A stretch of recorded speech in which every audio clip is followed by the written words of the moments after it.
नमस्कार विद्यार्थियों, स्वागत है आप सबका विद्या दर्शन पाठशाला के ऑनलाइन यूट्यूब मंच पर। मेरा नाम रवि वर्मा। हम पढ़ रहे थे कक्षा 10वीं की विज्ञान, जिसमें हमने तीसरा चैप्टर स्टार्ट किया था, तीसरा अध्याय शुरू किया था, जो है अपने पास में धातु एवं अधातु। इसमें हमने धातु एवं अधातु के भौतिक गुणधर्म व रासायनिक गुणधर्म के बारे में बिल्कुल पढ़ लिया था। इनकी रासायनिक अभिक्रिया भी पढ़ ली थी। फिर आया था अपने पास में अगला टॉपिक, धातुओं की प्राप्ति। आखिर यह धातु हमें किस प्रकार से प्राप्त होते हैं, शुद्ध धातु हम किस प्रकार से प्राप्त करते हैं, जिसमें हमने देखा था कि इसके हमारे पास में 3 चरण आए थे। पहला चरण था अयस्कों का समृद्धिकरण, मतलब इसमें हमने देख भी लिया था अयस्कों में से जितने भी अयस्क है प्रतिपद से प्राप्त होते हैं, उनमें से गैंग को अलग करना। गैंग मतलब अशुद्धियों को अलग करने को हम अयस्कों का समृद्धिकरण कहते हैं। वह हमारे फर्स्ट चरण के अंतर्गत आता है। फिर हमने देखा था धातुओं का निष्कर्षण। इसमें हमने देखा था कि सक्रियता श्रेणी के आधार पर, सक्रियता श्रेणी जिसमें हम जानते हैं कि अधिक क्रियाशील, मध्यम क्रियाशील व कम क्रियाशील धातु अलग अलग की थी। फिर उसमें देखा था कि इन तीनों प्रकार की धातुओं को अलग का परिष्करण निष्कर्षण करने के लिए हम अलग अलग मेथड का उपयोग लेते हैं। फिर हमारे पास में तीसरा चरण आता है धातुओं का परिष्करण। तो देखते हैं धातुओं का परिष्करण आखिर किस प्रकार से होता है। पहले जानते हैं परिष्करण किसे कहते हैं।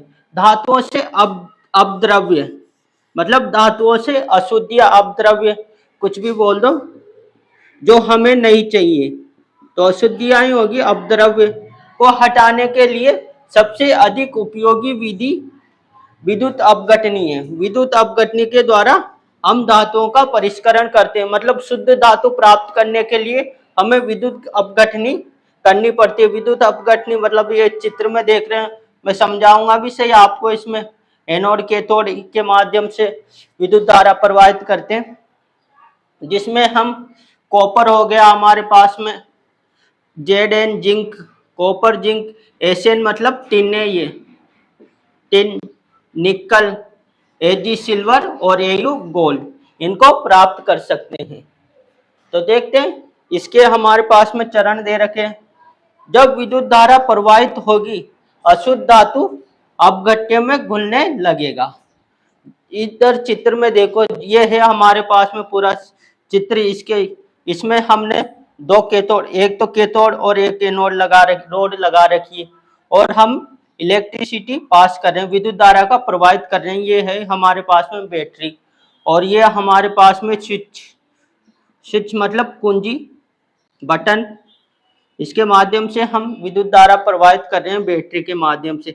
एक तरफ तो है पॉजिटिव चार्ज, धन आयन की तरफ हमने इसमें एनोड लगा दी, और ऋण आयन की तरफ कैथोड लगा दी। तो हम जब इसमें विद्युत धारा प्रवाहित करेंगे तो क्या होगा, जब यह हमारे पास में एनोड किसकी बनी हुई है, कॉपर की बनी हुई है, और यह अशुद्ध रूप से है, इसमें अशुद्धियां भी मिली हुई है, अशुद्धियां इसमें मिली हुई है, और यह हमारे पास में कॉपर सल्फेट का विलयन है। जैसे ही हम इसमें विद्युत धारा का प्रवाहित करेंगे तो यह कॉपर क्या करेगा, कॉपर अपने 2 इलेक्ट्रॉन को त्याग देगा। 2 इलेक्ट्रॉन त्याग दिए कॉपर ने अपने 2 इलेक्ट्रॉन त्यागे, तो यह इस पर धनायन चार्ज आ जाएगा, धनायन आ जाएगा +2 में, और 2 इलेक्ट्रॉन इसके इस पे एनोड पर ही रह जाएंगे, और यह इसमें विलयन में आ जाएगा। और यह क्या करेगा, फिर यह 2 इलेक्ट्रॉन इस पर बच गए, तो वह 2 इलेक्ट्रॉन इस चार्ज में से होते हुए, इस पूरे सिस्टम वायर में से होते हुए इस पर आ जाएंगे, कैथोड पर आ जाएंगे। और जैसे ही यह विलयन में +2 आया, वापस यह क्या करेगा, इस पूरे सिस्टम के द्वारा, इस वायर के द्वारा हमारे पास में 2 इलेक्ट्रॉन तो कैथोड पर आ गए, तो कैथोड पर क्या करेगा, कि यह कॉपर 2 इलेक्ट्रॉन इस वायर के द्वारा आकर आगे, और यह कॉपर +2 चार्ज में था, तो यह इससे 2 इलेक्ट्रॉन ले लेगा और कैथोड पर जमा हो जाएगा। तो यह जो हमारे पास में कॉपर आया है उस पर चार्ज तो कुछ रहेगा ही नहीं, क्योंकि 2 इलेक्ट्रॉन ले लिए तो वो वापस न्यूट्रल हो गया, उदासीन हो गया। और यह कॉपर जो आया है हमारे पास में, यह बिल्कुल शुद्ध रूप में है, बिल्कुल शुद्ध रूप में है। यहाँ पर तो इसमें थी अशुद्धियां थी, लेकिन जैसे कैथोड पर आ गया 2 इलेक्ट्रॉन लेकर, 2 इलेक्ट्रॉन भी इसने त्यागे थे, वापस इसने ले लिए, लेकिन जो अब जो बाद में हमें कॉपर मिली है वह बिल्कुल शुद्ध रूप में है। और जो हमारे पास में अपद्रव्यता, जो भी हमारे पास में अशुद्धियां थी वह इसकी तली में, इस पूरे बीकर मान लो या कुछ भी टैंक मान लो, इसकी तली में नीचे जम जाएगी जो भी अशुद्धियां कॉपर में मौजूद थी, और इसी को ही हम एनोड पंख बोल देंगे। तो ये पूरी प्रक्रिया विद्युत अपघटन की प्रक्रिया थी, इसके माध्यम से हम शुद्ध धातु का प्राप्त करते हैं। और देखते हैं, जब विद्युत धारा प्रवाहित होगी अशुद्ध धातु अपघट्य में घुलने लगेगा। जैसे ही हम इसमें विद्युत धारा प्रवाहित करेंगे, यह हमारे पास एनोड में ये कॉपर की रोड है, लेकिन इसमें अशुद्धियां मौजूद है, तो यह इसमें अपघट्य में घुलने लगेगा, मतलब जो सॉल्यूशन है हमारे पास में उसमें घुलने लगेगा, 2 इलेक्ट्रॉन अपने पास ही रख लेगा। उसी समय अपघट्य से शुद्ध धातु उतनी ही मात्रा में कैथोड पर निक्षेपित होगी, और जो शुद्ध धातु है वह सॉल्यूशन में विलयन में आएगी, फिर शुद्ध धातु कैथोड पर जमा होने लग जाएगी, निक्षेपित होने लग जाएगी। फिर अविलय अशुद्धियां एनोड तली पर निक्षेपित होगी। जो भी हमारे पास में अशुद्धियां थी वह तल पर नीचे जमा होने लग जाएगी, और इसे ही हम एनोड पंख का नाम देते हैं। तो पूछ भी लिया जाता है एनोड पंख मतलब अशुद्धियां, और यह तली में जम जाती हैं।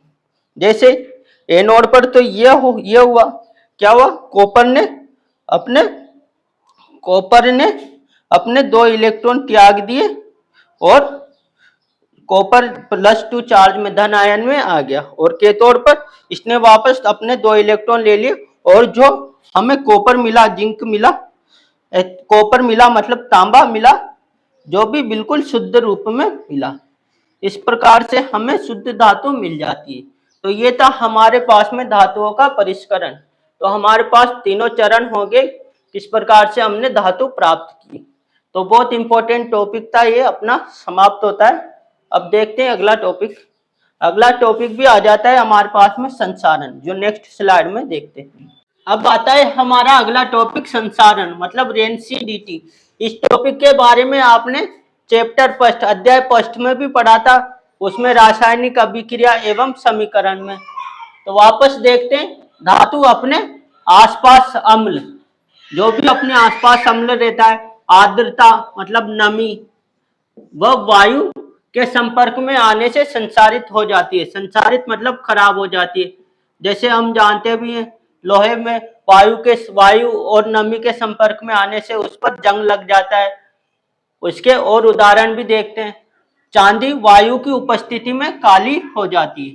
आप अपने घरों में देखते भी होंगे कि चांदी लाते हैं हम बाजार से, नई नई लाते हैं जब, तो बहुत ज्यादा चमकती है, लेकिन कुछ दिनों तक घर में रहने के बाद में वह धीरे धीरे काली होने लग जाती है। क्यों होती है?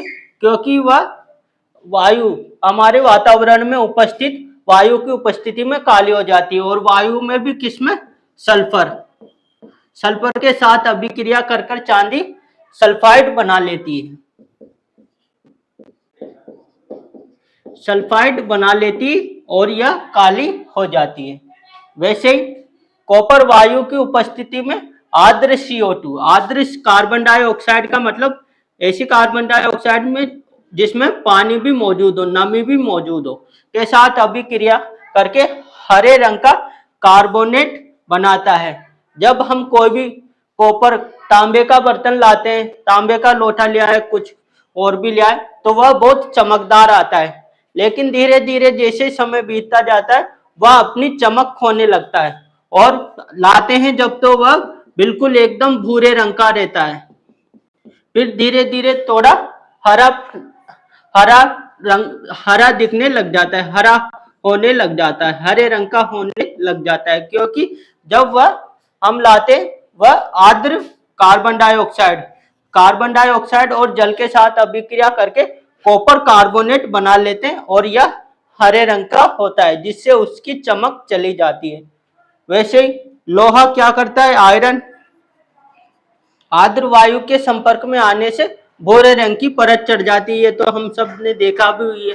और इसको हम क्या नाम देते हैं, इसको हम जंग नाम दे देते हैं, जंग बोलते हैं, भाई लोहे पर जंग लग गया, और यह लोहे को कमजोर भी कर देता है।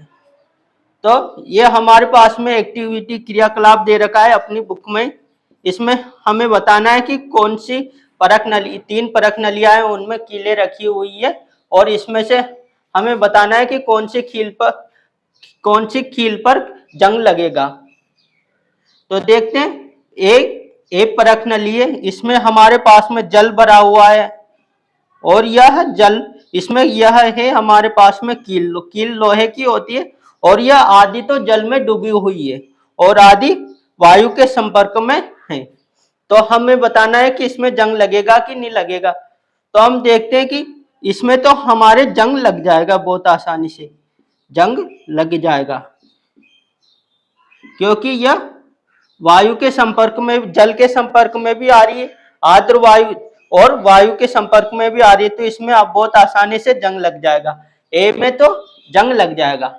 अब देखते हैं बी में भी हमारे पास में, बी परख नली में यह हमारे पास में जल भरा हुआ है, इसमें जल भरा हुआ है और पूरी कीले, लोहे की कीले पूरी डूबी हुई है। लेकिन इसमें क्या कर रखा है, यहाँ पर जैसे जल खत्म होता है, इसके ऊपर तेल डाल रखा है, तेल की परत बना रखी है, और ऊपर वायु है ही सही। तो यह क्या करेगा, तेल इसमें वायु के संपर्क में नहीं आने देगा, इसको, इस वायु को अंदर नहीं जाने देगा, और हम देखेंगे कि बी परख नली में जंग नहीं लगेगा, जंग नहीं लगेगा। और इसका कारण क्या पता चला हमें, यह कीले वायु के जल के संपर्क में तो आ रही है, लेकिन वायु के संपर्क में नहीं आ रही है। क्यों नहीं आ रही? क्योंकि इनके बीच में तेल की परत है जो वायु को अंदर नहीं जाने दे रही है, और तो इसमें जंग नहीं लगेगा। ए में तो लग गया, बी में नहीं लगेगा। अब सी में देखते हैं, सी में हमारे पास में कीले दे रखी है, और यहाँ पर छोटी छोटी गोलियां किसकी डाल रखी है, कैल्शियम क्लोराइड की। और कैल्शियम क्लोराइड भी कौन सा, निर्जल, मतलब इसमें पानी बिल्कुल ही उपस्थित नहीं है। और यह क्या करेगा, कैल्शियम क्लोराइड या आर्द्र हवा को, जो भी आर्द्र हवा है उसको सोच लेगा, उसको अपने में खींच लेगा, और पूरी हवा को शुष्क कर देगा। शुष्क करने का काम करता है, तो इसको शुष्क कर्मक, मतलब पूरी हवा में से जितनी भी नमी हो उनको सोख लेता है। तो इस प्रकार से इसमें ना तो नमी रही, ना ही हमारे पास में आर्द्र हवा रही, तो इसमें भी जंग नहीं लगेगा। तो ये क्रियाकलाप था, ये भी पूछ लिया जाता है एग्जाम में। केवल इसमें जो कील वायु और जल के संपर्क में आएगी उसमें ही जंग लगेगा। इस प्रकार से हम लोहे को जंग से बचा भी सकते हैं। बीच में तेल की परत डाल दी, वायु के संपर्क में नहीं आए। यहाँ पर हमने कैल्शियम क्लोराइड की गोलियां डाल दी, तो यह भी वायु के संपर्क में नहीं आए, जितनी भी नमी थी इसने सोख ली। तो इस प्रकार से यह क्रियाकलाप था। अब देखते हैं वस्तुओं को संसारण से कैसे बचाते हैं। अब अपना टॉपिक आता है संसारण से सुरक्षा।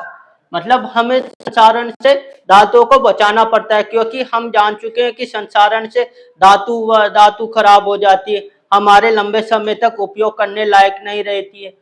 तो देखते हैं धातुओं को संसारण से किस प्रकार से बचाते हैं। धातुओं को संसारण से बचाने के लिए विभिन्न विधियां अपनाई जाती हैं, जैसे पेंट कराना। हमने घरों में देखा भी है, जितने भी हमारे खिड़की जंगले व दरवाजे रहते हैं, हम उन पर पेंट करा देते हैं, ताकि यह दरवाजे खिड़कियां लंबे समय तक चले। लोहे के हो तो इनमें जंग ना लगे। वैसे तेल लगाने से भी वायु के संपर्क में आने से वह कट जाते हैं। यशद लेपन में हम जानेंगे भी सही कि जिंक की परत चढ़ा दी जाती है लोहे या इस्पात के ऊपर। स्टील के ऊपर जिंक की परत चढ़ा दी जाती है ताकि उसमें जंग ना लगे, उसे नुकसान, वातावरण से नुकसान ना पहुंचे। वैसे क्रोमियम लेपन हम जानते हैं, जो हमने देखा है साइकिल में, देखा है साइकिल का हैंडल कितना चमकदार होता है, वह बना हुआ तो स्टील का रहता है, लेकिन उस पर क्रोमियम की परत चढ़ी हुई रहती है। इस वजह से वह चमकदार बनता है और लंबे समय तक चलता है। स्टील को बोलते हैं हिंदी में सॉरी स्टील को बोलते हैं इस्पात। तो उसमें क्रोमियम की परत चढ़ी हुई होती है, इसको क्रोमियम लेपन बोलते हैं। फिर एनोडीकरण कर देना, एनोडीकरण से हमने शुद्ध धातु प्राप्त की थी उसी प्रकार से, या फिर मिश्र धातु बनाकर, या तो एक धातु में अन्य धातु मिला देते हैं जिससे वह लंबे समय तक चलती है। वैसे ही हम जानेंगे कि मिश्र धातु किस प्रकार से बनाते हैं, आगे देखेंगे भी सही। अब आते हैं हमारे पास में यशद लेपन।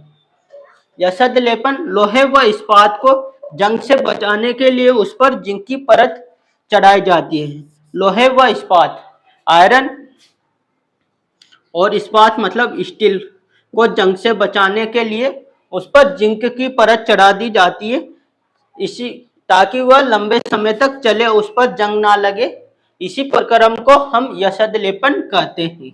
तो यह प्रक्रिया याद रखना, यशद लेपन किस को कहते हैं, जिंक की परत चढ़ाना। सीधी सी बात है, हमारे पास लोहे या इस्पात पर हम जिंक की परत चढ़ा देंगे।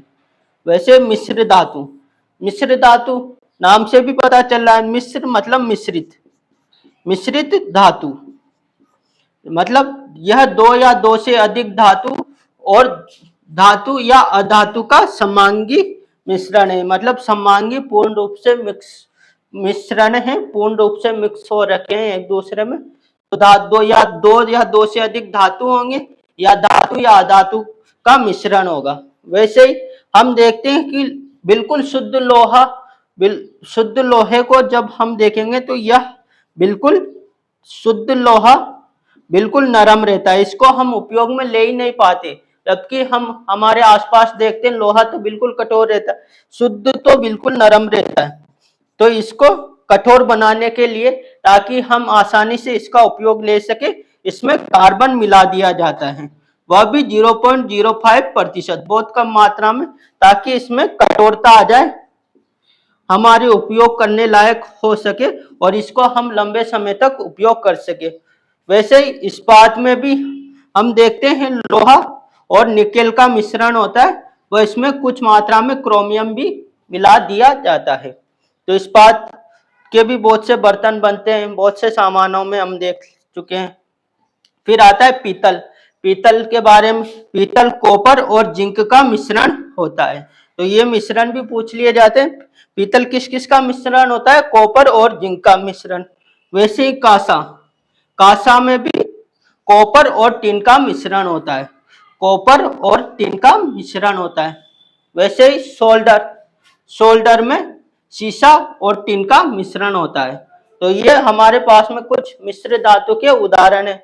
वैसे ही हम देखते हैं शुद्ध सोना आता है हमारा, शुद्ध सोना आपने नाम भी सुन रखा होगा कि भाई सोना कितने कैरेट है, 24 कैरेट है कि 22 कैरेट है। तो यह कैरेट भी यहाँ पर यह दर्शाता है, 24 कैरेट का तो मतलब ये हो गया कि यह बिल्कुल शुद्ध सोना है, इसमें कोई दूसरी धातु मिली हुई नहीं है।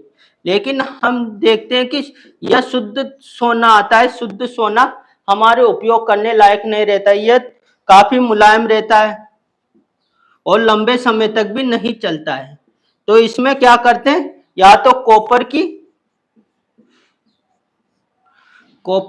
की अशुद्धि मिला देते हैं, या कॉपर या चांदी मिला देते हैं कुछ मात्रा, बहुत ही कम मात्रा में, तो उसे बोलते हैं 22 कैरेट का सोना, और यह ज्यादा लंबे समय तक चलता है और ज्यादातर हमारे घरों में रहता है, वह 22 कैरेट का ही सोना है।